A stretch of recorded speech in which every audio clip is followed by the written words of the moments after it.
to see a discovery happened after 83 years and 3 months and 6 days of the discovery of the tomb of Tutankhamun. The valley was silent for more than 83 years, but suddenly a major discovery happened. A new adventure after King Tut. And you will join me to see this amazing discovery.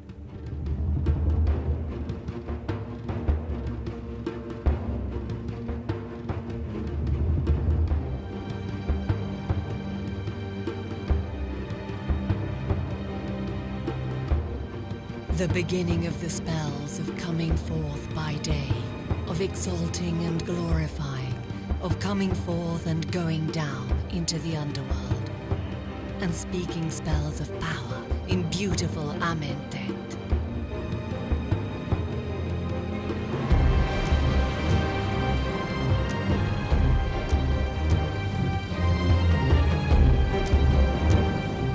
Valley of the Kings, final home to all the greatest Egyptian pharaohs. The kings of the New Kingdom, which roughly lasted from 1500 to 1100 BC, were buried here, in tombs inserted into the cliffs or hidden under the stone valley floor.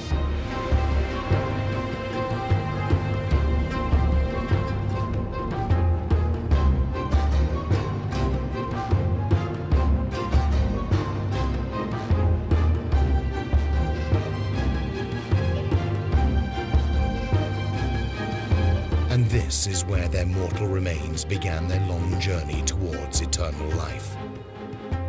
Over the centuries, these rocks have only revealed a handful of the secrets they hold, but so much still lies buried under the sand of this arid Egyptian desert. I gave the word. Amid silence, the huge slab rose. The light shone into the sarcophagus. A cry of wonder escaped our lips. So magnificent was the sight before our eyes. The golden face of the boy king. On the 4th of November 1922, British archaeologist Howard Carter uncovered the staircase which leads to the tomb of Tutankhamun. It was a sensational discovery. For the first time, archaeologists were entering into a tomb that had never been violated. When they demolished the entrance wall, they laid eyes on a sight so magnificent that it took their breath away. In 4 small chambers, more than 5,000 fabulous handmade objects were stowed, along with the mummy of the pharaoh, Tutankhamun.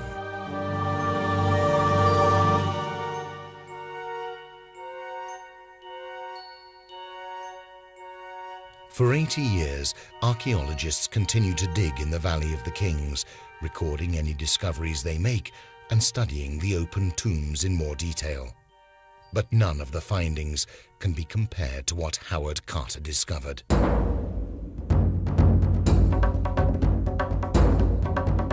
Until in 2006, Egyptology is catapulted back into the limelight due to an extraordinary discovery. All major discoveries happen by accident.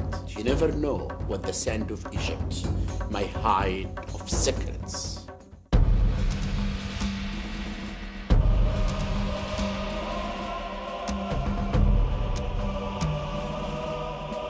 In February 2006, only 14 meters away from the tomb of Tutankhamun, a team of American archaeologists uncover a new secret in the valley, a tomb which has remained undisturbed for thousands of years.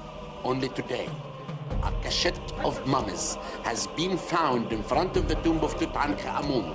The tomb, discovered by chance, is renamed KV63, based on the naming convention for discoveries in that area, which assigns the initials KV, King's Valley, followed by a progressive number. Otto Schaden, who heads the team of archaeologists, opens a new chapter in the history of the valley. Well, the discovery of the new tomb was the result of a long series of actions and excavations connected with the tomb of Amenmesse, tomb 10, which is right nearby.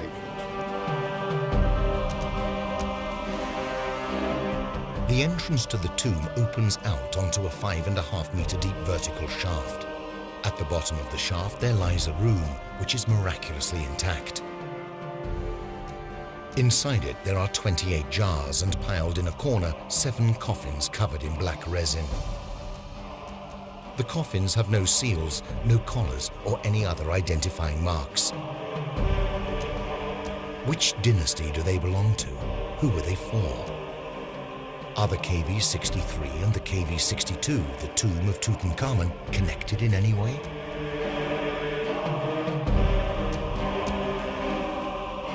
Since its discovery, there have been many theories about what KV-63 could possibly be. Was it a royal mummy cache? Would the archaeologists find the bodies of some of the missing New Kingdom pharaohs at the bottom?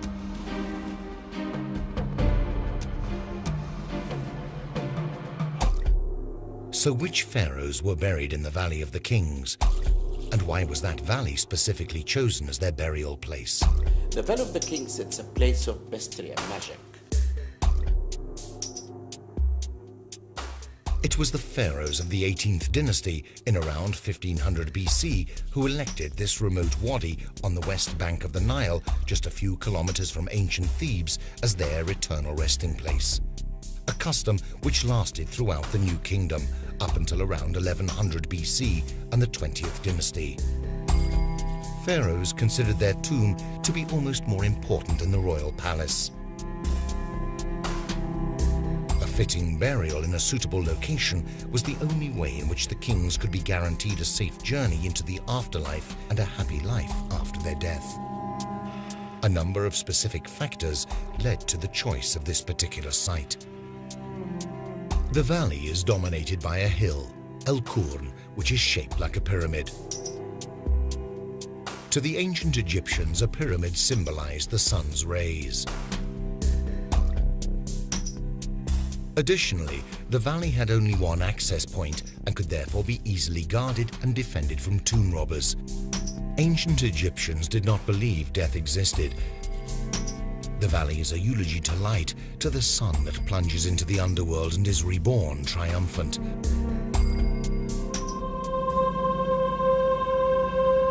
The walls of these tombs, containing several chambers, had inscriptions and paintings showing the scenes and texts that would accompany the dead kings into the afterlife and guaranteed them eternal life.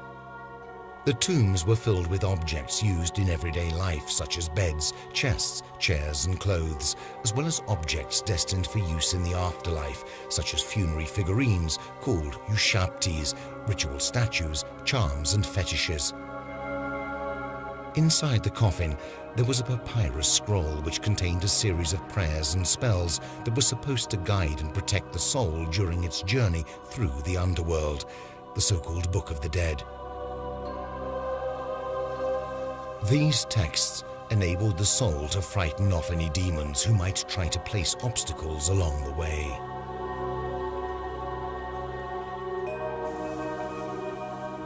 I am yesterday, and I know tomorrow. I am able to be born again. I am the divine, hidden soul.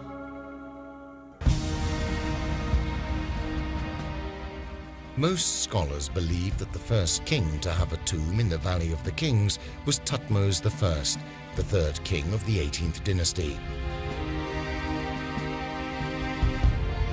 His chief architect, Inanni, boasted that he had built a hidden tomb for his king without anyone noticing. It could be KV-20. Over the years, the royal tombs become larger and more complex. The sequence of tombs in the Valley of the Kings was interrupted during the late 18th dynasty by the heretical pharaoh Akhenaten, who had his tomb built close to the city he had founded, Amarna. Tutankhamun returned to Thebes and had his tomb built in the Valley of the Kings. When he died, he was about 19 years old, and his tomb had not yet been completed. His successor, Ai, quickly had him buried in another smaller tomb. KV-57, Tomb of Horemheb, the last king of the 18th dynasty, is one of the most beautiful tombs in the valley. For the first time, scenes and texts were first engraved and then painted over. Many of these works were never finished, and today we can see the procedures used by the artisans who carried out their tasks. The kings of the 19th and 20th dynasties, from 1300 to around 1100 BC, were buried in magnificent tombs.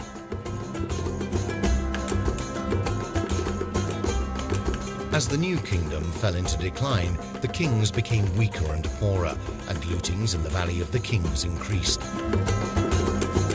In the end, it was abandoned. The Valley of the Kings remained abandoned over the centuries, until the first explorers started once again to unveil its secrets.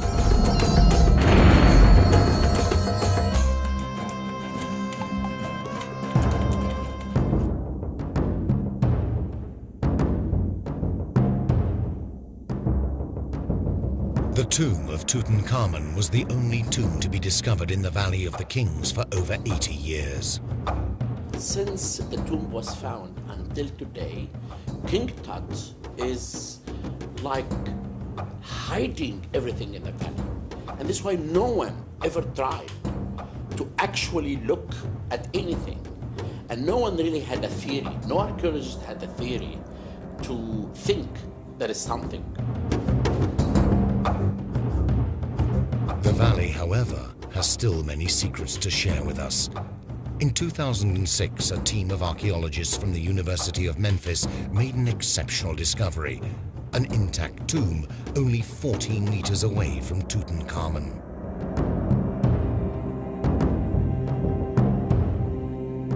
I went to the Valley of the Kings in December, and I went down and I saw that he reached about 3 meters under the ground. Later he called me to say that he found the entrance. That day I will never forget. The opening of the entrance is an emotional event. When I looked, I couldn't see anything. The holes were even too small to let the light from the flashlight come into the tomb. Our photographer, Heather, looked. She thought she saw an outline of a coffin. And then a young man from Northern Ireland with us for the first time could get enough light where he could see these white, big storage jars. And so he started yelling, "I see pots, I see pots."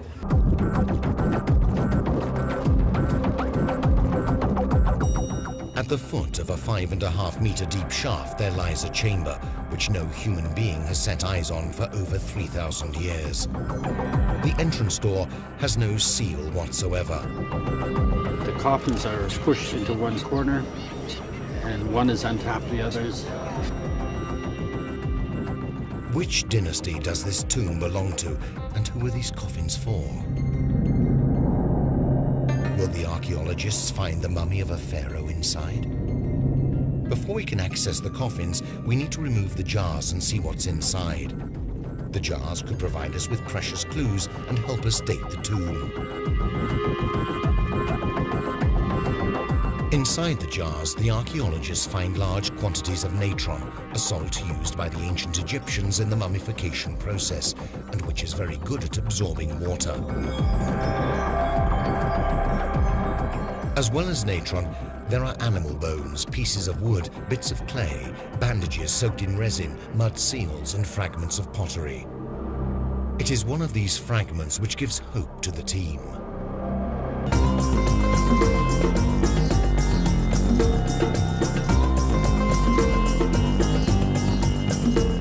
It's a wine jar fragments which was found in jar number 3. Big storage jar, and it's got a year 5. It gives no name of the king. At year 5, and it's wine of Charu. It's interesting because there's also wine from Charu found in Tutankhamun's tomb, and it's also from year 5. Is KV63 therefore connected in some way to KV62, the tomb of Tutankhamun? In order to confirm this theory, we need more evidence, some clue, maybe an inscription with the name of a pharaoh. Once the jars have been removed, the archaeologists can at last move on to examining the coffins. They found that the coffins were completely deteriorated. The wood was in a very bad condition.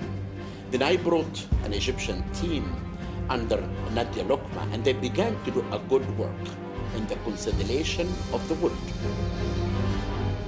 Nadia Lokma, conservator for the Cairo Museum, is faced with a nearly impossible task.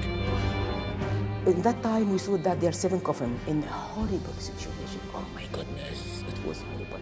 The termite eat most of the wood, because you see, the termite eat what's inside and we just leave the outer surface. The wood consolidation process requires days of work.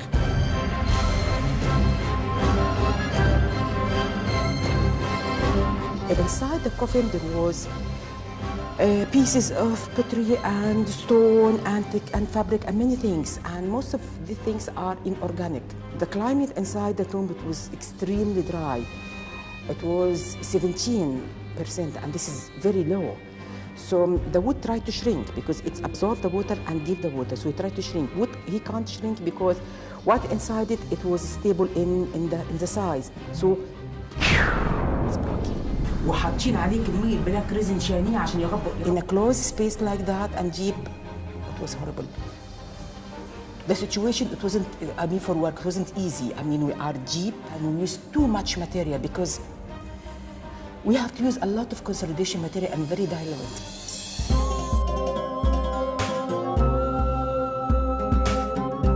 Hawass and Sharton try to date the coffins.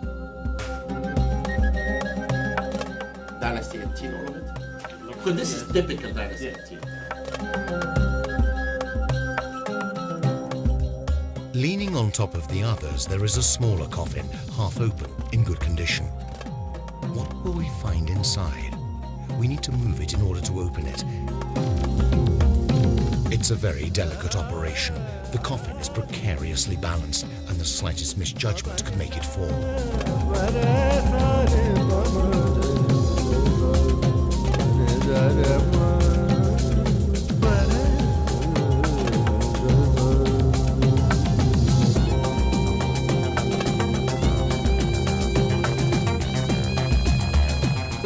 Do you want to move the cover? Sharton moves the cover. The team holds its breath. Inside the coffin, there are 6 pillows pressed down to the bottom. Underneath the pillows, we find an unexpected surprise. A small golden coffin.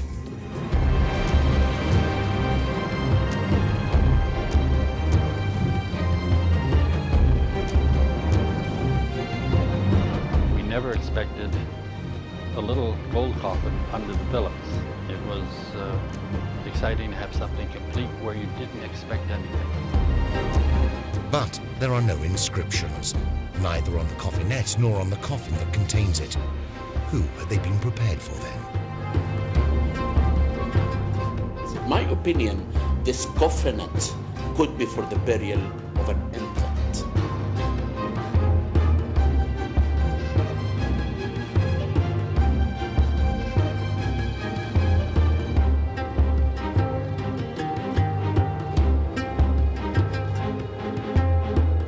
The main thing that makes me think is 18th dynasty is where it was found and the things found with it. And this is by far the best preserved of all the coffins we have. It even sounds like wood when you knock on it. We wouldn't dare do that with the others. They would just crumble. This one certainly looks like it should be a female.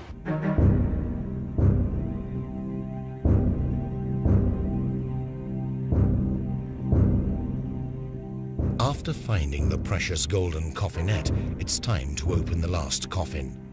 What will it contain? Will there be a mummy inside? Will it at long last unveil the secrets of KV-63? Journalists are standing ready to capture this event. But there is no mummy inside the coffin. The coffin is full of garlands of flowers. Look how different plants, not the same kind of plant. This is something and this is something else, and this is something else. The ancient Egyptians used to place garlands of flowers around the necks of their dead. The lotus flower was a symbol of rebirth. The first time for me as an archaeologist, to look inside and see stored colors, that they put it in the chest of the deceased. At the end, still you can see the flower. Natron salts, pillows, linen bandages, garlands of flowers, coffins without any mummies. Maybe KV63 isn't actually a real tomb. Things found inside the coffins, some of them, they include pottery and materials virtually identical to what was found in KV54, which was an embalming cache. We don't know what KV63 was originally meant for, but it certainly ended up as what looks like an embalming cache. So when the ancient Egyptians mummified their dead and had their funerals, anything that was part of that became sacred in some way and couldn't just be tossed away. It had to be reburied ritually. But why did the ancient Egyptians mummify bodies? How important was mummification?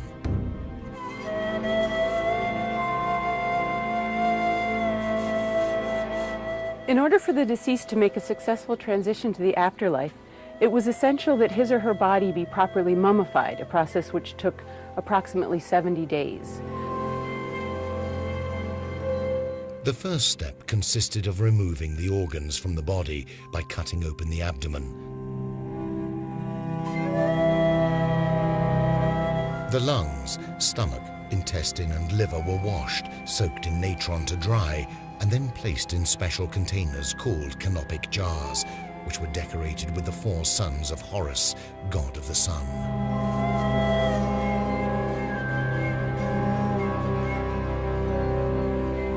But they take the brain, because if you leave the brain inside the mummy, the brain can be damaged. And that's why they go through the nose and they send some thin material inside and they take the brain out. After that, they leave the heart in the body, because heart is a place of knowledge. It gives knowledge to the deceased in the afterlife.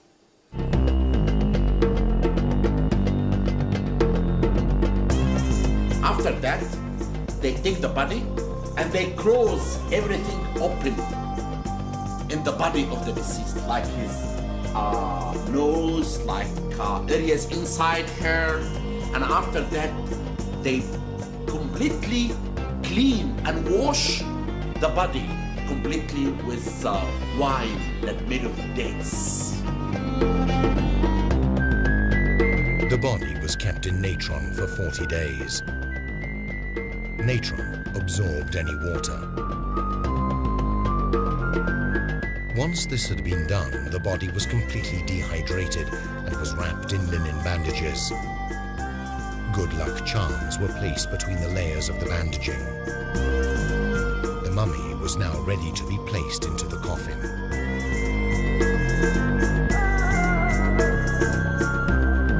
Mummification was an extremely important process for the ancient Egyptians, which had to be carried out with the utmost care. Because they believed they have to preserve the body for a long time, because this time inside the tomb is for eternal life.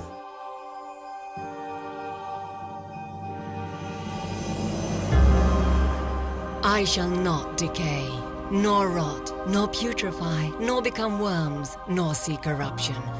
I shall have my being. I shall live. I shall flourish. I shall rise up in peace.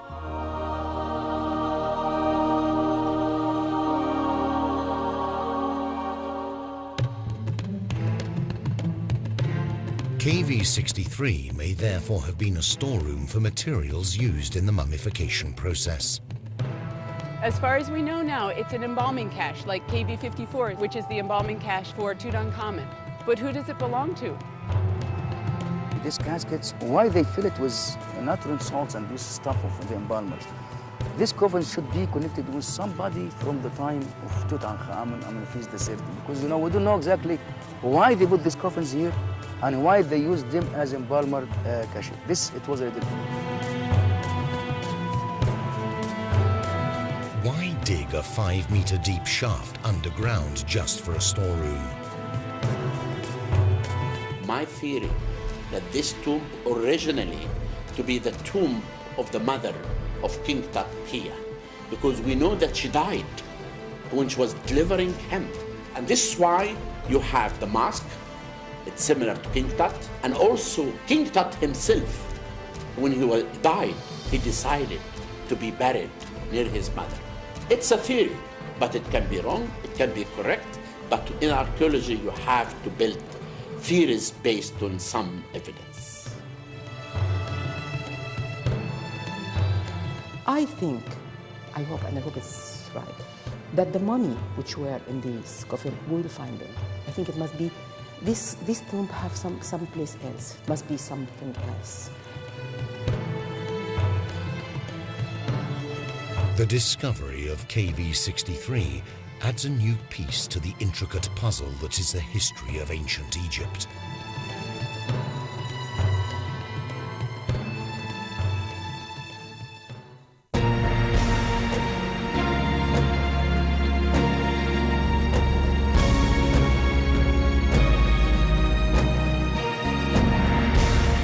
And another big mystery is solved a year later. On the 27th of June 2007, Zahi Hawass announces that he has identified the mummy of Queen Hatshepsut, the first female pharaoh, the 5th queen of the 18th dynasty. According to experts, this has been the greatest archaeological discovery since the tomb of Tutankhamun. An Egyptian team did find the mummy of Queen Hatshepsut. Hawass and his team made this discovery after examining 4 unidentified mummies. 3 were on the 3rd floor of the Cairo Museum, and 1 was inside the KV62 in the Valley of the Kings, which belonged to Hatshepsut's wet nurse, Sitra Inn.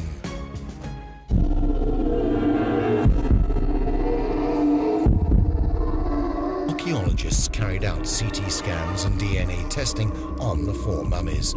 The key to one of the biggest riddles in pharaoh history was actually a molar tooth kept in a wooden box in Deir el-Bahari, Hatshepsut's mortuary complex.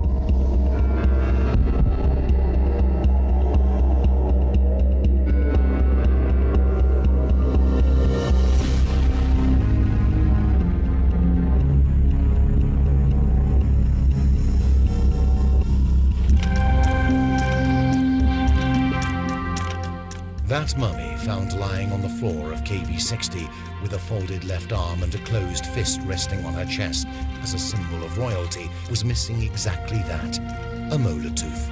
After carrying out careful analysis, experts came to a much-awaited conclusion. The tooth found in the box exactly matched the mummy's missing tooth. The team found inside one of the boxes that tooth, that losing one root of the tooth, and radiologists and scientists identified this was one of the mummies. This mummy is what remains of Queen Hatshepsut on this earth.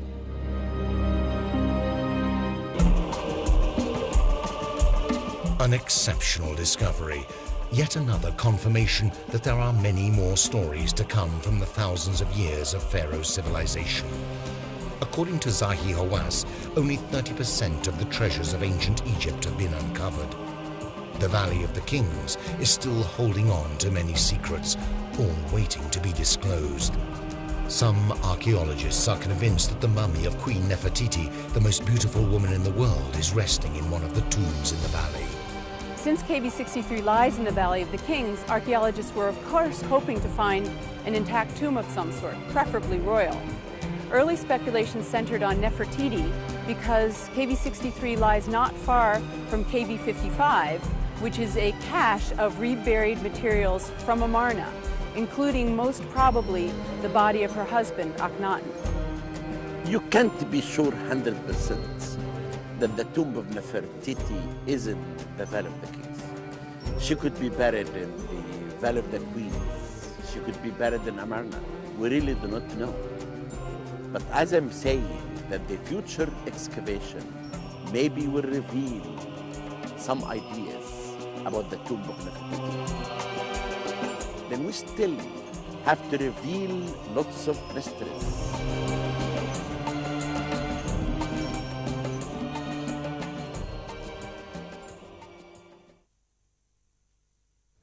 I always discover tombs and statues under the sand in the excavation, but this time I'm taking you to a unique place, the basement of the Cairo Museum. We will excavate in this basement. We'll show you new discoveries that no one ever saw before. Even I will show you the first statue that gave me the passion and love to archaeology.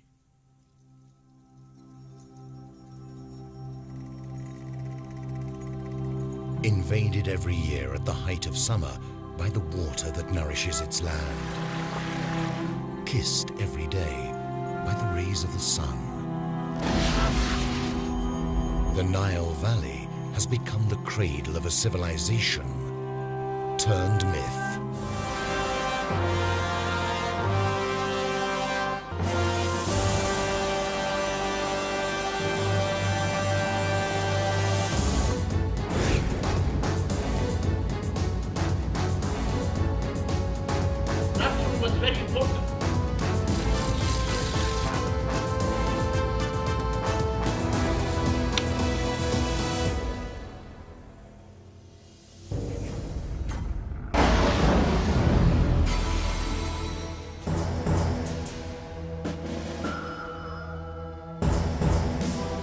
More than 100 years have passed since this elegant neoclassical building in the center of Cairo became the home of more than 3,000 years of ancient Egyptian history.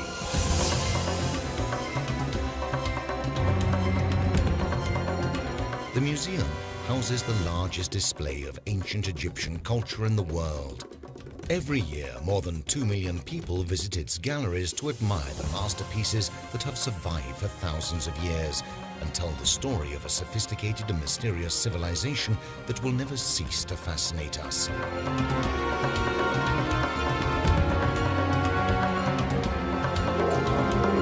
A magical place where evidence of the great pharaonic civilization is condensed into a long line of galleries and rooms, large cabinets and small caskets.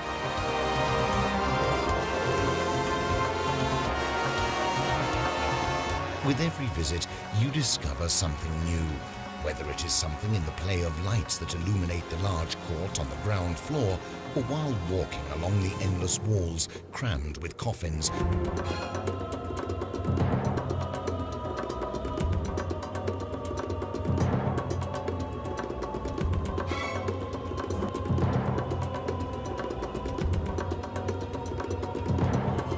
That is, until you reach the overwhelmingly beautiful mask of young Tutankhamun, which time and time again takes your breath away, as if seeing it for the first time.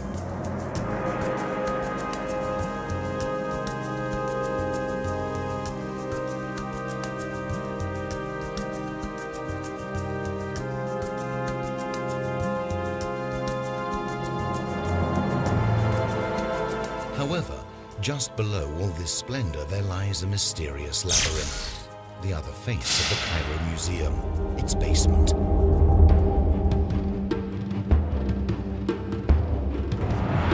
A maze of corridors and tunnels that runs underneath Tahrir Square. An impenetrable treasure cove brimming with evidence of Egyptian history.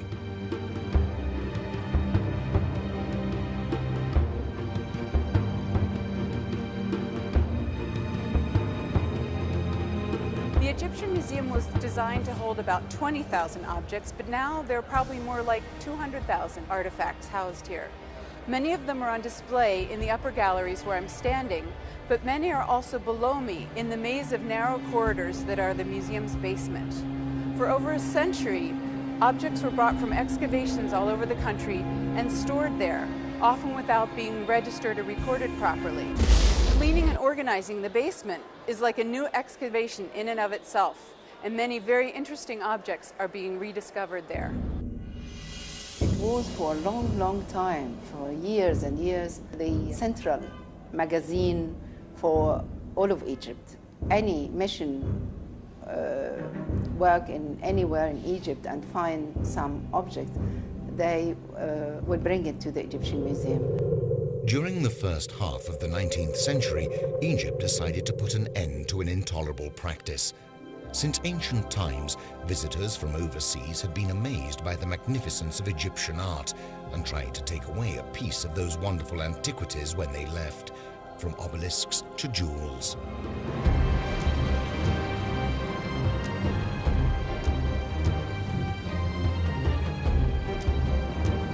It was mainly smugglers and art dealers, but also the great European universities who wanted to own a piece of Egyptian heritage. Day after day, all sorts of antiquities went missing from the excavation sites and found their way overseas. Too many pages of this history book were at risk of being left blank.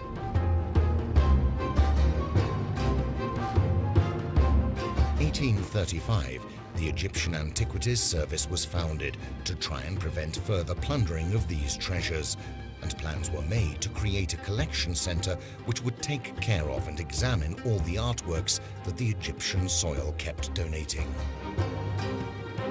A few years later, French Egyptologist Auguste Mariette came up with the idea of building an actual museum.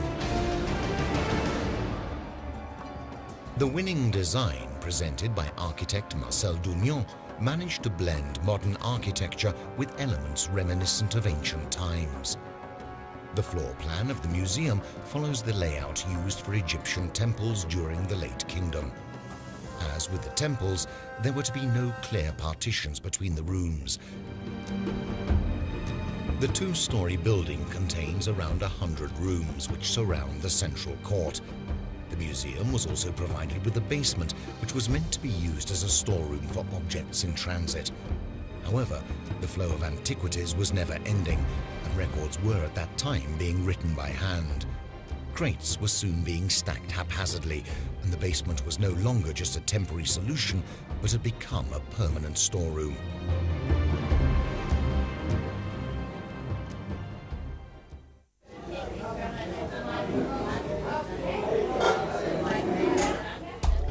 Zahi Hawass has taken us for the first time through the secret chambers in order to unveil some of the hidden treasures.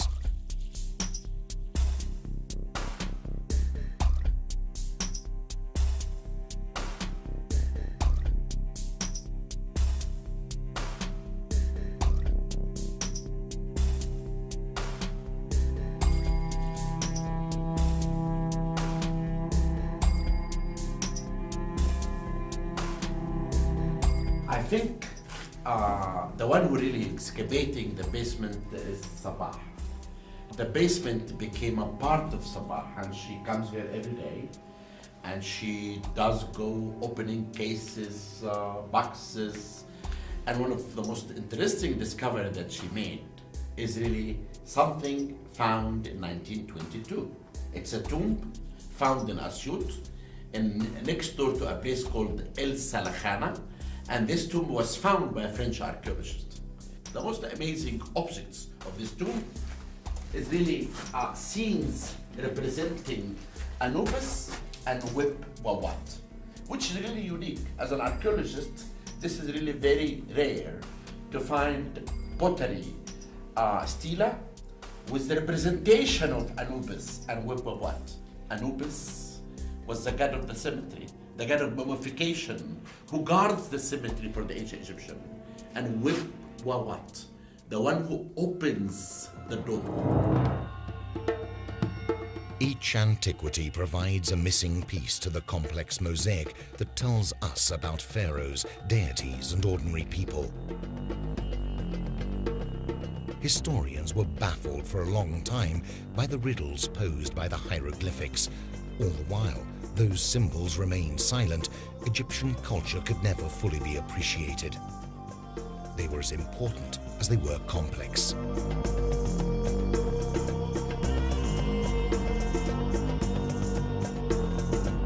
On the 2nd of July, 1798, troops led by General Bonaparte arrived in Cairo. The army contingent was accompanied by a scientific commission made up of 167 experts and included astronomers, natural historians, surveyors and illustrators tasked with describing Egypt and its main features.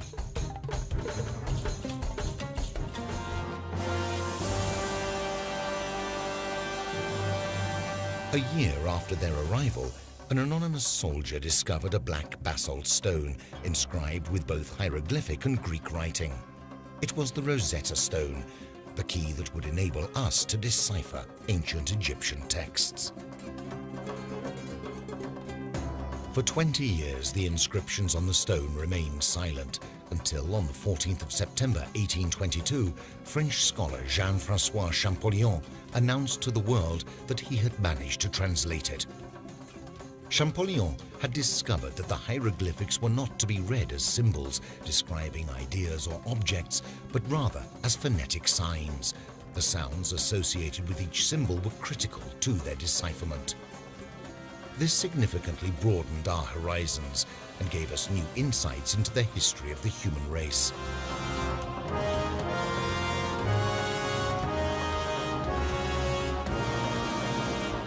Champollion's discovery created renewed interest in ancient Egypt and what is today commonly known as Egyptomania.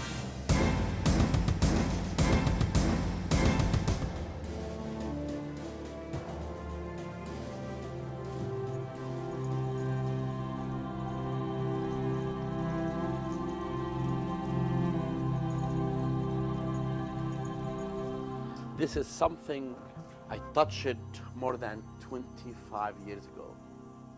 In the middle of the tomb, this beautiful statue was found. I began to clean to discover this statue of Aphrodite, the goddess of beauty and love to the Greek. She was also in the eyes of the Roman, Venus, the goddess of beauty and love. She was in the eyes of the ancient Egyptian, Hathor, the goddess of beauty and love. I had my brush. I began to clean. I found the face, a part of the body. And this is when I said, I found my love, archaeology.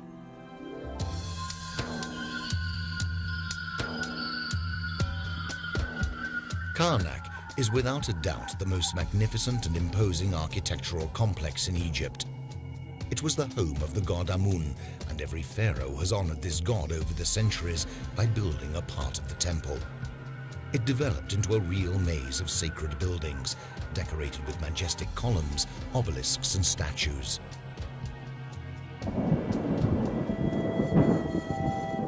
On the 3rd of October 1899, an earthquake destroyed 11 columns and left the main hall in ruins.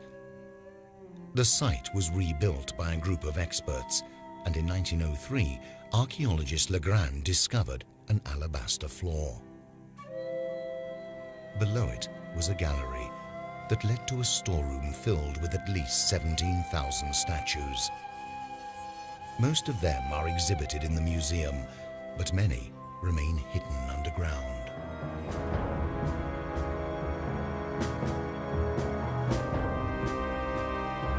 This beautiful statue, look at the decoration and the amazing necklace that ended with the goddess Hathor, goddess of beauty and love.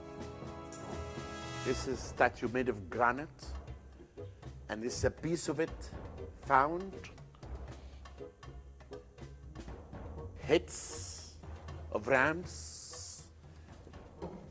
This is really what is left over of this major discovery that happened in 1903. The Cairo Museum is different in many ways. I would say first, the Cairo Museum doesn't collect, doesn't buy. The objects are coming to us without asking for it, you know. There are some museums which are like the Egyptian Museum in the way that it is only ancient Egyptian antiquities. I mean, the collection is ancient Egyptian, like the Egyptian Museum in Turin and like the Egyptian Museum in Berlin.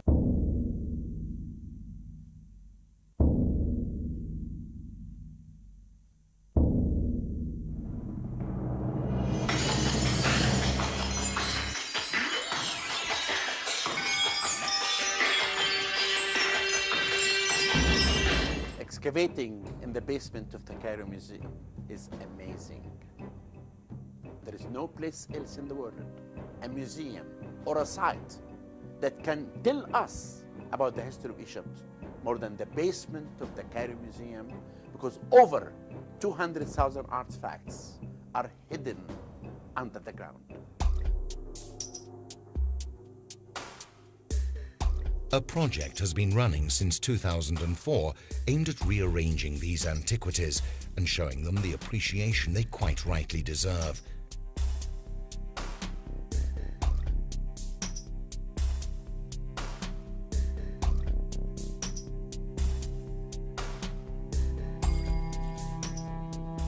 The story that I will tell you now, it is why, when I became the head of antiquities, I decided to change this basement. The story began when I was a young man. I went to a site for excavation. In that time, I did not want to be an archaeologist. I really hated to be an archaeologist. Every day, I used to sit in the tent, hating every minute of staying in these excavations at a site called Kom Abu Bello. It was a very important archaeological site. But in that time, I do not know. We discovered temples, cemeteries, tombs. Every year I used to come, bring over 60 boxes in a truck. The director will take the boxes, put it in the basement. Years after I finished my excavations, and I asked every director of the Cairo Museum, where is the boxes of Kom Abu Bello? They never found it. They never know anything about it. At least 50,000 pieces have, up to now, been recorded, but it is estimated that there are at least 90,000. We decided to work and develop and register and put everything in order. Of course, it was for us a shock that through these years, the boxes were not signed. We didn't know where are they from and so on. So we think we have achieved lots of excavations in our own basement.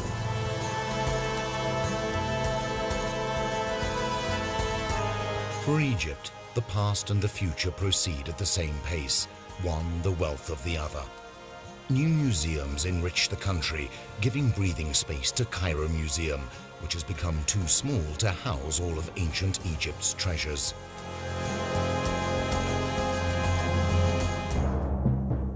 The museum will be open in 2009 at the El Fustat site in Cairo. The themed galleries will house a rich display of the many historical aspects of this extraordinary country.